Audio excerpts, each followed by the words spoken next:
এদিন ৰাতি ৰমেশে তেওঁৰ পত্নীৰ সৈতে বাইকেৰে ঘৰলৈ গৈ আছিল। সেই সময়তে হঠাতে এটা ট্ৰাক পিছৰ পৰা স্পীডত আহি ৰমেশৰ বাইকখনৰ আগে আগে যাবলৈ ধৰিলে।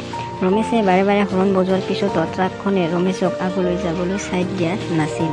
কিছু সময় পিছত হঠাতে ট্ৰাকটো ৰৈ যায় আৰু ৰমেশে খঙেৰে ট্ৰাক চালকজনক গাড়ী পাৰিবৰ বাবে ট্ৰাকৰ সন্মুখলৈ গৈ ট্ৰাক চালকজনক ট্ৰাকৰ পৰা বাহিৰত ওলাবলৈ কয়। তেতিয়া চালকজনে ট্ৰাকৰ পৰা বাহিৰলৈ ওলাই আহে। চালকজনক দেখি ৰমেশ আৰু তেওঁৰ পত্নী ভয়ত কঁপিবলৈ ধৰে। কিন্তু কিয়, কাহিনীটোৰ পিছত আমি জানিব পাৰিম।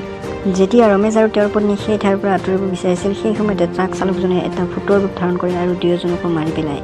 আচলতে ৰমেশ আছিল শম্ভু নামৰ এজন ডাঙৰ বিজনেছমেনৰ ভতিজা। ৰাতিপুৱা ইন্সপেক্টৰ এজনে শম্ভুক তেওঁৰ ভতিজাৰ মৃত্যুৰ খবৰ দিয়ে আৰু কিছুমান কথা সোধা পোছা কৰিবৰ বাবে পুলিচ ষ্টেচনত আহিবলৈ কয়।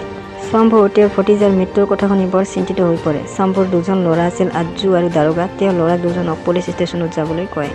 যেতিয়া আজ্জু আৰু দাৰোগাই পুলিচ ষ্টেচনলৈ গৈ আছিল, হঠাতে দিন এক কলা ৰাতিলৈ ৰূপান্তৰিত হয়। সেই সময়তে ঘূৰ্ণী বতাহ আহি দুয়োজনকৈ এক নিৰ্জন ঠাইত উৰুৱাই লৈ যায়।